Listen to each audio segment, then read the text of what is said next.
திருச்சிற்றம்பலம். ஒவ்வொரு திருக்கோவில்கள்லேயும் மாசி சித்திரை பிரம்மோற்சவ நாட்களில் திருத்தேர் வீதி உலாங்கிறது ஒரு முக்கியமான அம்சமாக பார்க்கப்படுது.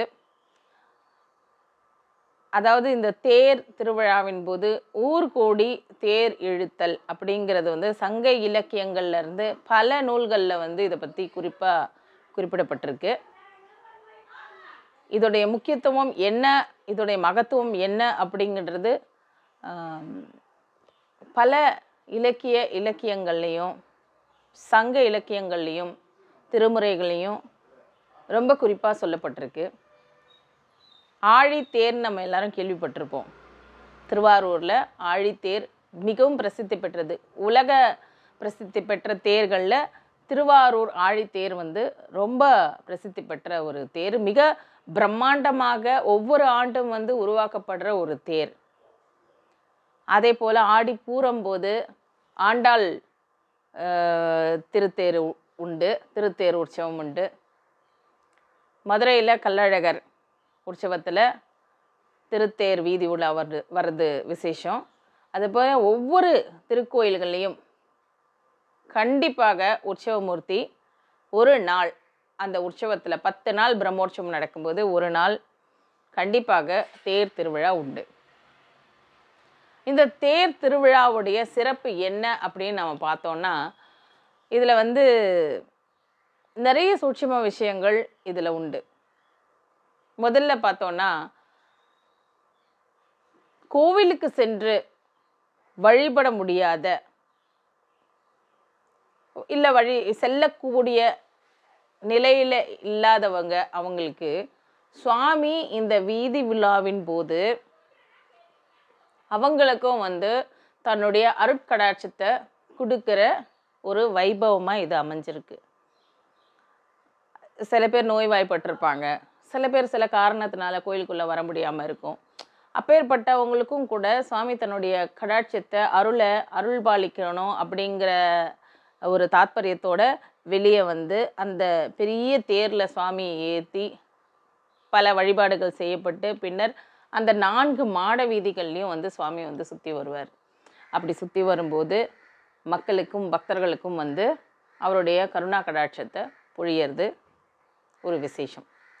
ரெண்டாவது, இந்த ஊர் கூடி தேர் இழுத்தல் அப்படின்னும் போது ஜாதி பாரபட்சமற்று, அதாவது இந்த ஜாதி அந்த ஜாதின்னு எந்த வேறுபாடும் இல்லாமல் மக்கள் எல்லாரும் ஒரே இனத்தவரா எல்லாரும் சேர்ந்து இழுக்கிறது தான் இந்த தேர். அப்போது இதில் எந்த இன வேறுபாடுகளும் ஜாதி வேறுபாடுகளும் இல்லாமல் ஒற்றுமையாக இழுக்கக்கூடிய, ஊர் மக்கள் எல்லாம் இணைந்து இழுக்கக்கூடிய ஒரு மிக உன்னதமான ஒரு திருவிழாவாக இந்த தேர் திருவிழா பார்க்கப்படுது. ஒன்று, பக்தர்களுக்கு தன்னுடைய கருணா கடாட்சத்தை பொழியறதுக்காக சுவாமி வெளியே வருது. ரெண்டாவது, மக்கள்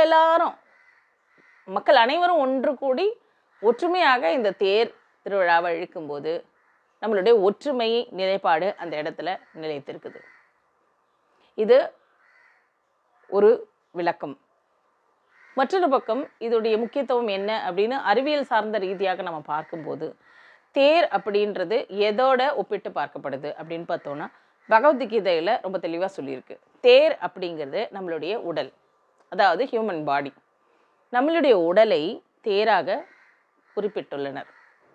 அப்போ உடல் தேருனா ஒவ்வொரு அங்கங்களும் ஒவ்வொரு விஷயத்தோடு ஒப்பிடப்பட்டிருக்கணும் இல்லையா?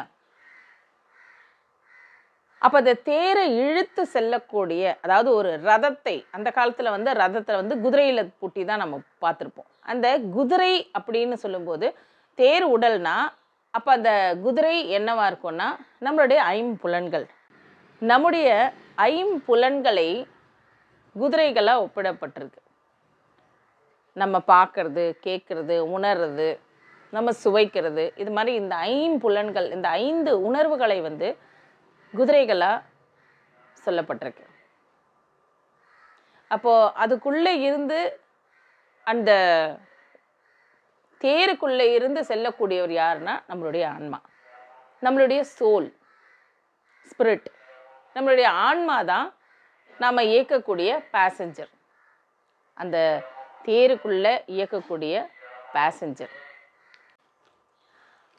அந்த குதிரைகளை கட்டி இருக்க அந்த கயிறு அப்படிங்கிறது நம்முடைய மனம்.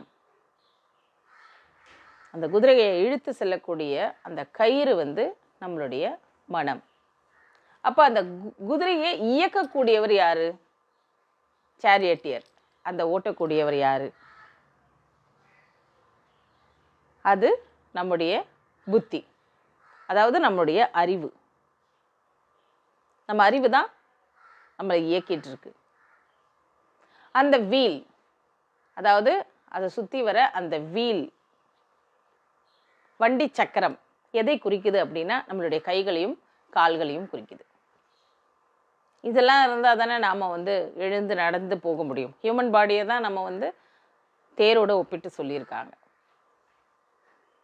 நம்ம செல்லக்கூடிய அந்த தேர் செல்லக்கூடிய அந்த பாதை, அந்த ரோடு என்ன அப்படின்னா நம்மளுடைய வாழ்க்கை பாதை. அந்த வாழ்க்கை பாதையில் தேர் செல்லக்கூடிய ரோடு தான் நாம் செல்லக்கூடிய நம்மளுடைய வாழ்க்கை பாதை. அந்த ரோடில் போகும்போது பள்ளம் மேடு இந்த மாதிரி நிறைய ஃபோர்க்ஸ்லாம் வரும். நிறைய மேடு பள்ளம் நிறைய விஷயங்கள் ரோட்டில் நம்ம கடந்து தான் போகிறோம். அது என்னென்னா வாழ்க்கையில் ஒவ்வொரு சூழ்நிலைகளையும் நாம் எடுக்கக்கூடிய முடிவுகள். அதாவது எப்படி ஒரு தேரை எப்படி செயல்படுத்தும் போது, அதை வந்து தேரை நம்ம ஓட்டும்போது அந்த தேரோட இருக்க குதிரையும் அந்த குதிரையை இழுக்கக்கூடிய கயிறும் தேரோட்டியும் வீல் அந்த சக்கரங்களும் ஒரே நேர்பாடில் எப்படி சென்றால் அதோடைய இடத்தை எங்கு சென்று சேரக்கூடிய இடம் உள்ளதோ அந்த இடத்திற்கு சென்று சேர முடியுமோ, அதே போல் நம்மளுடைய மனம், புத்தி, நம்மளுடைய அறிவு, இது எல்லாமே ஒரே நிலைப்பாடில் இருந்து ஒரே நேர்கோட்டில் சரியாக சென்று சேர்த்தால்தான் வாழ்க்கை பாதையில் நாம் சென்று சேரக்கூடிய இடத்துல நம்மளுடைய குறிக்கோளை சென்று அடைய முடியும். ஒவ்வொரு மானிடருக்கும் இருக்கக்கூடிய ஒரே குறிக்கோள், மனுஷனாக பிறந்த எல்லாருக்கும் இருக்கக்கூடிய ஒரே குறிக்கோள் என்னென்னா, நாம் கண்டிப்பாக மோட்சம், முக்தி, இதை தான் நம்ம எதிர்பார்ப்போம். இப்போ மோட்சத்துக்கு நம்ம ஆன்மா போய் சென்றடையணும் அப்படின்னா இந்த மனம், புத்தி, அறிவு இதெல்லாம் ஒரு சேர இருந்து அதை முறையாக செயல்படுத்தி நம்ம சுவாமி கூடயே பயணம் பண்ணி, சுவாமி தான் கொடுத்துருக்காரு இந்த அறிவு, இந்த புத்தி, இதெல்லாம் நம்மளுடைய அறிவு, நம்மளுடைய புத்தி, நம்மால் நடக்கிறது எதுவுமே கிடையாது. நமக்கு மேலே இருந்து இயக்கக்கூடிய அந்த அருள் பாலிக்கக்கூடிய அந்த சுவாமியோட கருணையினால தான் நாம் ஒவ்வொரு நாளும் இயங்கிட்டுருக்கோம். அவருடைய கருணா கடாட்சத்தை வச்சுட்டு நாம் சென்றடையக்கூடிய இலக்கை சரிவர சென்று சேரணும் அப்படிங்கிறது தான் இந்த தேரோடைய தாத்பரியம். அப்பேற்பட்ட இந்த தேர் திருவிழாவில் ஒவ்வொரு பக்தர்களும் மக்களும் தவறாமல் கலந்து கொள்ளணும். திருவொற்றியூர் தியாகராஜ சுவாமி திருக்கோயிலில் இந்த வருஷத்தோடைய தேர் திருவிழா இந்த மாசி பிரம்மோற்சவத்தில் நாளை, அதாவது 10/3/2025 காலை 7:30 மணி அளவில் வந்து ஆரம்பமாக போகுது. அனைத்து பக்த பெருமார்களும் அடியார்களும் மக்களும் இந்த தேர் திருவிழாவில் கலந்துக்கிட்டு சுவாமியோடைய கருணா கடாட்சத்தை பரிபூர்ணமாக பெற்றுக்கொள்ளணும். சந்திரசேகரரும் மனோன்மணி தாயாரும் அந்த பிரம்மாண்டமான தேரில் எழுந்தருளி வீதி உலா வர இருக்காங்க. அவங்கள வந்து எப்போவுமே கோயிலுக்கு நாம் போய் பார்ப்போம். இந்த தேர் திருவிழாவின் போது தான் சுவாமி அந்த தேரில் எழுந்தருளி பக்தர்களையும் மக்களையும் பார்க்குறதுக்கு நேரடியாக நம்மளை தேடி வராரு. அப்பேற்பட்ட சுவாமியை வரவேற்க நாம் எல்லாம் தயாராக இருப்போம். அனைவரும் இந்த பக்தி பிரபாவம் மிக்க இந்த தேர் திருவிழாவில் கலந்து கொள்ளுமாறு அன்போடு கேட்டுக்கொள்கிறேன். சிவாய நம. திருச்சிற்றம்பலம்.